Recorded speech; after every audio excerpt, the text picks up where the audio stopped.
నమస్తే, welcome to our channel. Andhra Pradesh మాజీ ముఖ్యమంత్రి వైఎస్ జగన్మోహన్ రెడ్డి మీద ఉన్న కేసులను త్వరగా విచారణ జరిపించాలంటూ సుప్రీంకోర్టులో పిటిషన్ దాఖలు చేశారు రఘురామకృష్ణరాజు.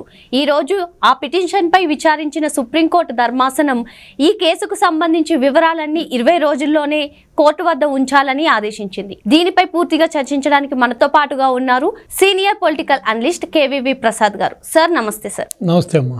సార్, వైఎస్ జగన్మోహన్ రెడ్డికి సంబంధించిన కేసులు ఏవైతే ఉన్నాయో, సిబిఐ కానివ్వండి, ఈడీ కానివ్వండి, ఇవన్నీ నత్తనడకన నడుస్తున్నాయి. ఈ కేసులో వేగవంతం కావాలని చెప్పి త్రిబుల్ గారు అయితే సుప్రీంకోర్టులో పిటిషన్ దాఖలు చేశారు. సార్, ఈ పిటిషన్ పై విచారించిన ధర్మాసనం ఎందుకింత నత్తనడకన ఈ కేసు సాగుతుంది, 20 రోజుల్లో దీనికి సంబంధించిన పూర్తి వివరాలన్నీ కూడా కోర్టులో ఉండాలని చెప్పి ఆదేశించింది.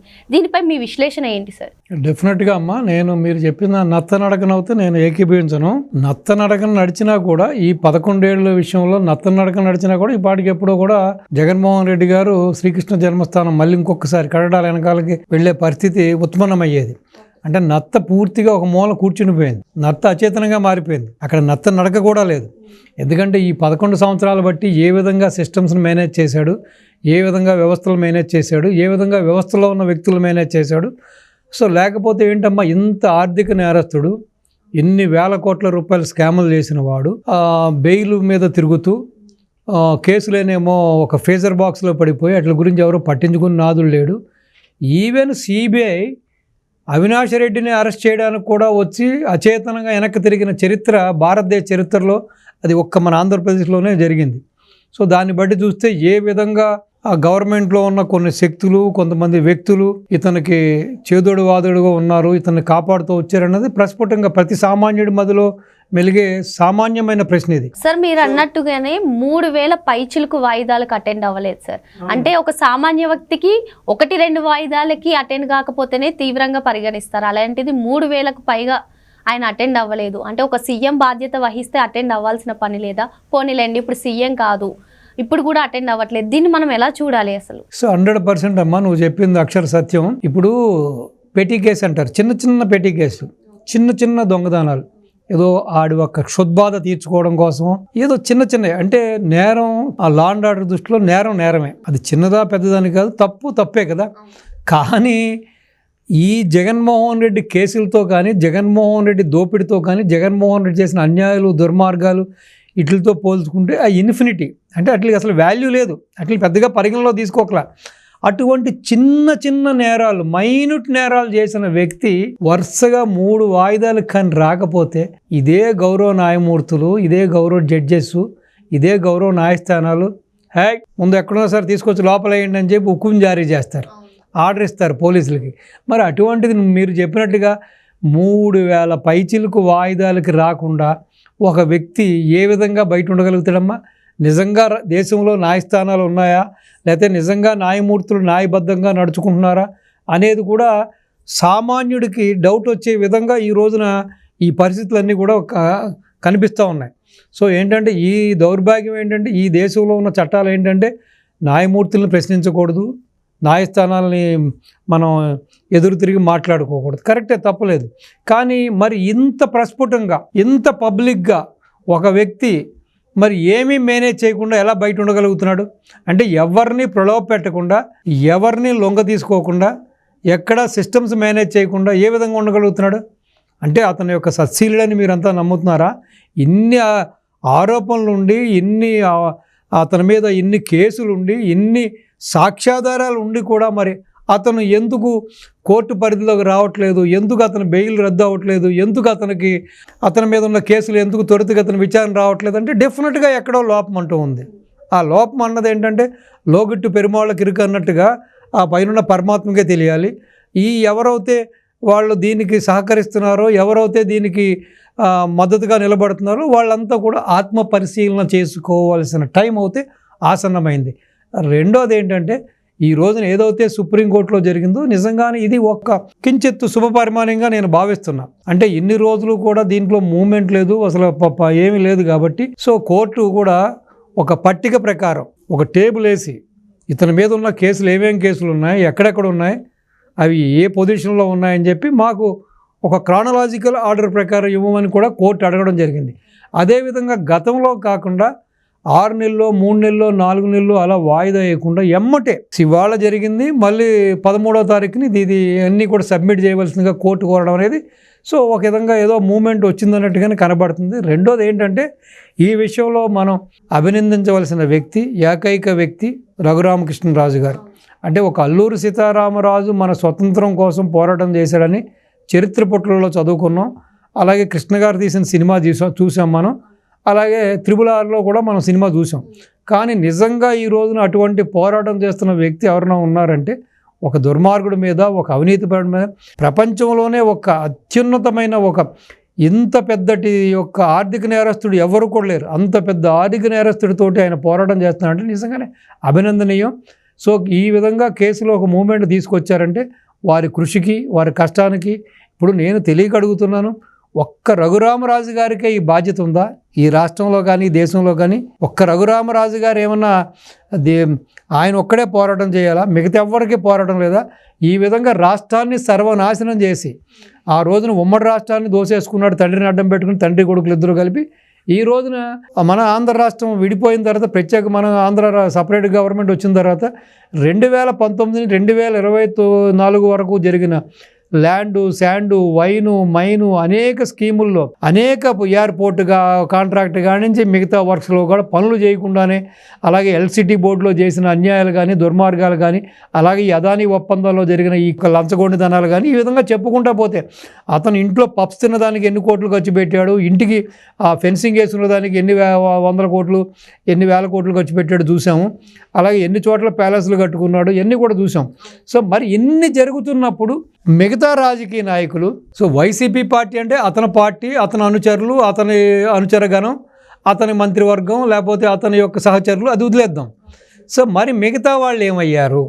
మిగతా పార్టీలు ఏం చేస్తున్నాయి? బీజేపీ ఏం చేస్తుంది? టీడీపీ ఏం చేస్తుంది? జనసేన ఏం చేస్తుంది? కమ్యూనిస్టులు ఏం చేస్తున్నారు? ఎవరు కూడా నోరెందుకు మెదపరు? ఎవరు కూడా ఈ కోర్టులను ఎందుకు ప్రశ్నించరు? ఇప్పుడు రఘురామరాజు గారు పోరాటం చేస్తున్నట్టుగా మిగతా వాళ్ళు కూడా అతనితో చెయ్యి ఎందుకు కలపరు? ఇప్పుడు ఒక్క రఘురామరాజు గారికే నష్టం జరిగిందా? ఒక్క రఘురామరాజు గారే బాధితుడా? కాదు కదా. మొత్తం యావత్ ఆంధ్ర రాష్ట్రం బాధితులే కదా. ఇటు ఎంప్లాయ్మెంట్ లేదు, మనీ జనరేషన్ లేదు, ఆర్థిక వనరులు లేవు, పూర్తిగా ఖజానా ఖాళీ అయిపోయింది. అదేవిధంగా మొత్తం అన్నీ కూడా ఆ రాష్ట్రానికి సంబంధించిన సహజ వనరులు అన్నింటినీ కూడా దోసేసుకున్నారు. సో ప్రతి దాంట్లోనూ స్కీమ్ పేరుతో స్కాములు చేశారు. మరి ఉపాధి కల్పన లేదు, ఇండస్ట్రీస్ లేవు, పెట్టుబడులు లేవు. సో మరి ఎంత డ్యామేజ్ జరిగింది, ఎంతో కుటుంబాలకు డ్యామేజ్, ఎంతోమంది చనిపోయారు, ఎంతోమంది వీళ్ళ యొక్క దాష్టికానికి బలైపోయారు. మరి ఈ రోజున ఒక్క రఘురామరాజు గారికే బాధ్యత ఉందా? ఒక్క రఘురామరాజు గారే బాధితుడా? మరి ఎవరు నోరు మెదపరే? పనికిమాలాట్లకి ఒక సినిమా గురించో, ఒక హీరోయిన్ గురించో రకరకాల కామెంట్లు పెడతారే, రకరకాల ఫేస్బుక్లోను, ఎక్స్లోను, రకరకాల సెలబ్రిటీస్ గురించి ఇలా రకరకాలుగా ఇంట్లో కూర్చుని రకరకాలుగా మీ యొక్క భావ వ్యక్తీకరణ చేస్తారే. ఈ రోజున ఒక వ్యక్తి ఈ విధంగా రాష్ట్రాన్ని సర్వనాశనం చేసి ఆ రాష్ట్ర భవిష్యత్తుని కాలరాసి రివర్స్ టెండరింగ్ పేరుతో మొత్తం రాష్ట్రాన్ని రివర్స్కి తీసుకెళ్తే ఒక్క రఘురామరాజు గారే పోరాటం చేయారా? ఆయనతో ఇప్పుడు సిబిఐ మీద, ఈడీ మీద, కేంద్ర ప్రభుత్వం మీద, రాష్ట్ర ప్రభుత్వం మీద ఒక ప్రెషర్ తీసుకొస్తే, ఒక ఒత్తిడి తీసుకొస్తే సో డెఫినెట్గా ఇంకా తొందరగా కదలికి వస్తుంది, ఇంకా తొందరగా యాక్షన్ వస్తుంది. ఇప్పుడు రఘురామరాజు లాగా బయటికి ఇంకా కొంతమంది రావాలి, కొన్ని వందల మంది రావాలి, కొన్ని వేల మంది, కొన్ని లక్షల మంది రావాలి. ఇప్పుడు ఆంధ్ర రాష్ట్రంలో దగ్గర 5 కోట్ల పైచిలకు జనం ఉన్నారు.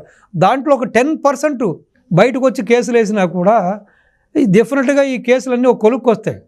ఎందుకు ఈ కేసులు ఫ్రీజర్లో పెట్టి పెట్టారు? ఎందుకు ఈ సిబిఐ, ఈడీ కేసులని త్వరితగతిన వీటిని విచారించట్లేదు? అలాగే అతను బెయిల్ ఎందుకు రద్దు చేయట్లేదు? అలాగే రాష్ట్రంలో ఇన్ని అవకతవకలు జరిగినాయి, ఇంత దోపిడీ జరిగింది. మరి ఎవ్వరూ మాట్లాడకుండా మరి ఈ విధంగా ఉంటే, ఎవరి కాళ్ళు నిమ్మకు నీరెత్తినట్టుగా ఉంటే ఇంకా అర్థం ఏంటమ్మా? ఒక అవినీతి పడిని సమర్థించినట్టే కదా.